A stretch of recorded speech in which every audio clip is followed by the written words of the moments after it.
आप सभी लोगों को मेरा नमस्कार तथा आप सभी लोगों का अपने चैनल सिद्धांत क्लासेस पर बहुत बहुत स्वागत है। आज हम लोग पढ़ेंगे रसायन विज्ञान में एक जो टॉपिक है विलयन के अणुसंख्यक गुणधर्म। विलयन के अणुसंख्यक गुणधर्म, कोलिगेटिव प्रॉपर्टीज ऑफ सॉल्यूशन। ये बहुत इंपॉर्टेंट टॉपिक है। ये इंटरमीडिएट में ही नहीं बल्कि आपको ग्रेजुएशन बीएससी उसी में भी जाकर के पढ़ना होगा। तो कोलिगेटिव प्रॉपर्टीज होती क्या है? तो विलयन में कुल कणों की संख्या, विलयन में कुल कणों की संख्या तथा विलेय के कणों की संख्या, दोनों के अनुपात को हम क्या कहते हैं? उसी के अध्ययन को ही हम कहते हैं कि विलयन का अणुसंख्यक गुणधर्म। जो विलयन का अणुसंख्यक गुणधर्म हम पढ़ते हैं तो विलयन में उपस्थित कुल कणों की संख्या और विलेय के कणों की संख्या, दोनों के अनुपात को ही हम विलयन का क्या कहते हैं? अणुसंख्यक गुणधर्म। और इसी के आधार पर हमको चार मुख्य प्रकार से बातें पढ़नी है।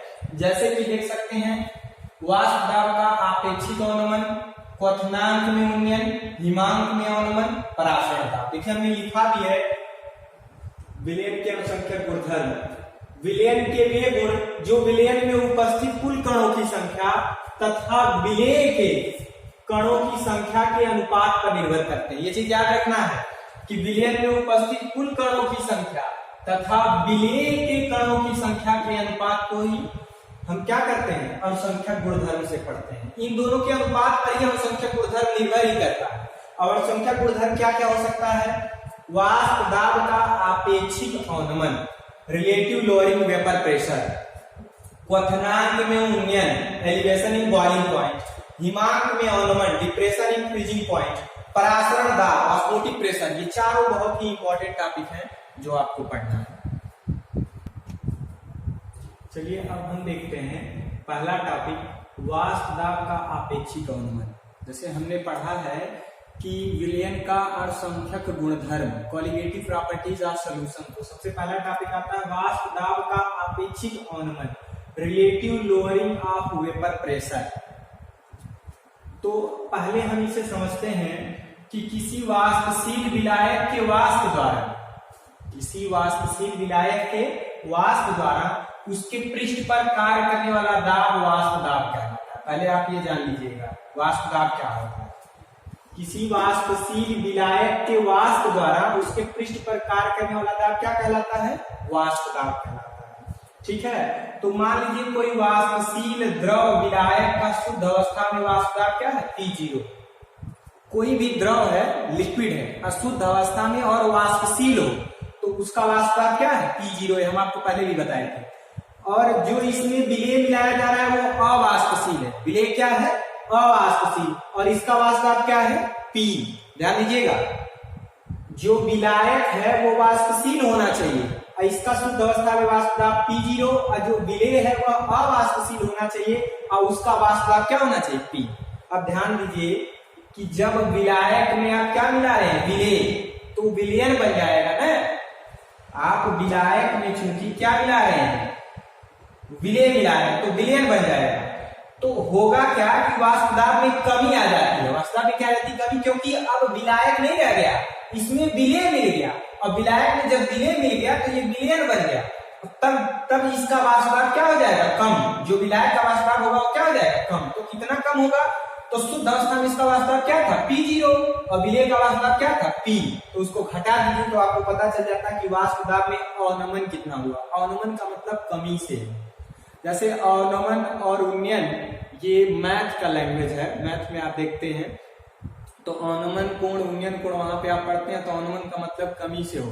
ठीक है, तो कमी कैसे पता करेंगे? शुद्ध अवस्था में वाष्प दाब P0 और विलेय का वाष्प दाब क्या है? P। तो वाष्प दाब में अवनमन कितना हुआ? P0 minus P। लेकिन आपको पढ़ना क्या है? आपेक्षिक अवनमन। वाष्प दाब का आपेक्षिक, आपेक्षिक का मतलब रिलेटिव, तुलनात्मक हो। तो यहां पे लिखेंगे आपेक्षिक वाष्प दाब अवनमन। अगर आपको आपेक्षिक वाष्प दाब अवनमन लिखना है तो आप पहले वाष्प दाब अवनमन लिखिए। तो वाष्प दाब अवनमन आपका क्या है, P0 माइनस P, और वाष्पशील विलायक का शुद्ध अवस्था में वाष्प दाब क्या है, P0। इसी से भाग दे देंगे तो आपका क्या निकल जाता है, आपेक्षिक वाष्प दाब अवनमन। नोट्स आपको जब मिलेगा तो उसमें थियरी में आपको लिखा रहता है कि आपेक्षिक वाष्प दाब अवनमन क्या होता है। तो आपको बताया जाता है कि वाष्प दाब अवनमन, ऊपर क्या है वाष्प दाब अवनमन, तथा नीचे क्या है वाष्पशील विलायक का शुद्ध अवस्था में वाष्प दाब, दोनों के अनुपात को हम क्या कहते हैं, आपेक्षिक वाष्प दाब अवनमन। ठीक है, आपको ये ध्यान देना है, पहले वाष्प दाब अवनमन निकाल लेना है P0 माइनस P, और जब आपेक्षिक वाष्प दाब अवनमन कहेगा तो विलायक का शुद्ध अवस्था में जो वाष्प दाब है P0, उसी से आप क्या कर देंगे, भाग दे देंगे, तो आपको पता चल जाएगा आपेक्षिक वाष्प दाब अवनमन। तो हम लोग पढ़ रहे थे वाष्प दाब का आपेक्षिक अवनमन, टॉपिक वही है, हमने फार्मूला भी पढ़ लिया था, उसमें वाष्प दाब का आपेक्षिक अवनमन हम निकाल चुके थे P0 माइनस P बटे P0, ये हम फार्मूला उसमें निकाल चुके हैं।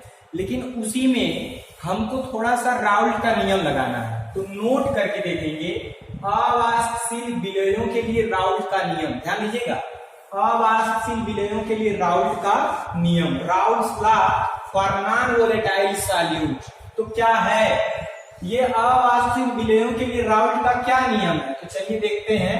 तो आप थ्योरी कैसे लिखेंगे कि अवाष्पशील विलयनों के लिए राउल्ट के नियम अनुसार, राउल्ट का नियम क्या कहता है कि विलयन का आपेक्षिक वाष्प दाब अवनमन, आप निकाले हैं ना आपेक्षिक वाष्प दाब अवनमन P0 माइनस P बटे P0 क्या होता है, अवाष्पशील विलेय के मोल अंश के बराबर होता है, अवाष्पशील विलेय के मोल अंश के बराबर होता है। और ये जो विलयन का आपेक्षिक वाष्प दाब अवनमन था, तो देखिए वहां पे हमने क्या माना था, अवाष्पशील विलेय लिया था और वाष्पशील क्या लिया था, विलायक। ये होना चाहिए कि अवाष्पशील विलेय और वाष्पशील विलायक, तो विलायक के वाष्प दाब में कमी आती है, तो कमी क्या होती है P0 माइनस P, अशुद्ध अवस्था में उसके वाष्प दाब से भाग देते हैं P0, तो जो विलयन का आपेक्षिक वाष्प दाब अवनमन आता है क्या आता है P0 माइनस P बटे P0। तो ये किसके बराबर होता है, अवाष्पशील विलेय के मोल अंश के बराबर होता है। तो अवाष्पशील विलेय का मोल अंश हमको लिखना है, तो मोल अंश निकालने के लिए हम करते क्या हैं, आपको फार्मूला बताया गया है कि विलेय और विलायक यही है, तो मोल अंश निकालना है। तो मान लीजिए विलेय के मोलों की संख्या क्या हो, N1, और विलायक के मोलों की संख्या क्या हो, N2। तो मोल अंश निकालने के लिए जिसका मोल अंश आपको निकालना है उसके मोलों की संख्या बटे विलयन में कुल मोलों की संख्या, ये तो आपने पढ़ा है, किसी का मूल अंश निकाला हो, मूल भिन्न निकालना, मूल प्रभाव, बात एक ही है। तो जिसका निकालना है उसके मोलों की संख्या, तो विलयन में ये माना गया है, परिकल्पना है कि विलेय और विलायक, विलेय के मोलों की संख्या क्या है N1, और विलयन में कुल मोलों की संख्या N1 प्लस N2। तो यह क्या हो गया, विलेय का मोल अंश है, ये क्या है, विलेय का मोल अंश है।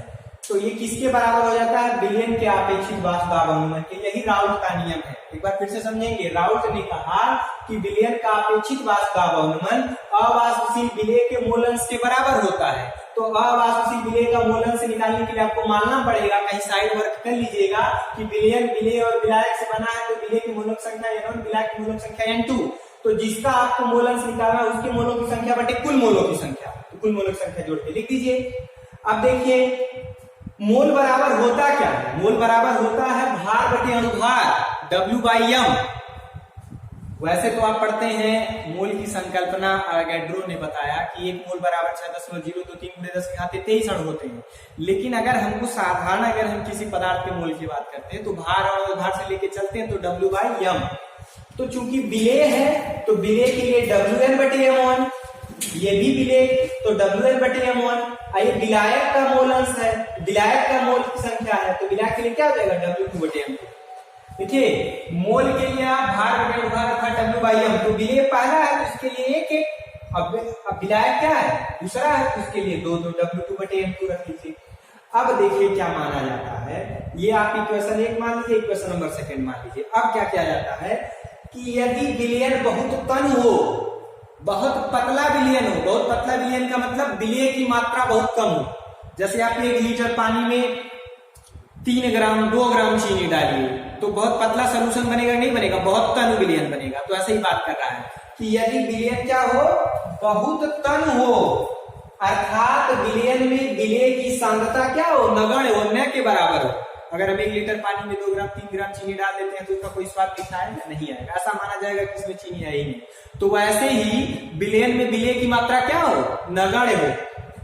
तो हम क्या करेंगे, ये तो ऐसे रख लेंगे।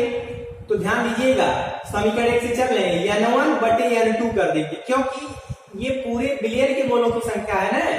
तो n1 प्लस n2, तो जब पूरे विलयन के मोलों की संख्या मिलेंगे तो उसमें विलेय का क्या कर देंगे, 0, क्योंकि विलेय को क्या मान लेंगे, नगण्य। तो केवल विलायक के मोलों की संख्या क्या रह जाएगा, n2। तो यहाँ पे देखिए केवल n2 रखा जाएगा। तो ये चीज याद रखिएगा कि जब विलयन तनु नहीं रहेगा तो n1 बटे n1 प्लस n2, लेकिन जब विलयन तनु रहेगा तो तनु विलयन में हम क्या करेंगे, कुल मोलों की संख्या में विलेय का मोल की संख्या नगण्य कर देंगे, अर्थात क्या कर देंगे, 0। तो केवल क्या मिलेगा, n2।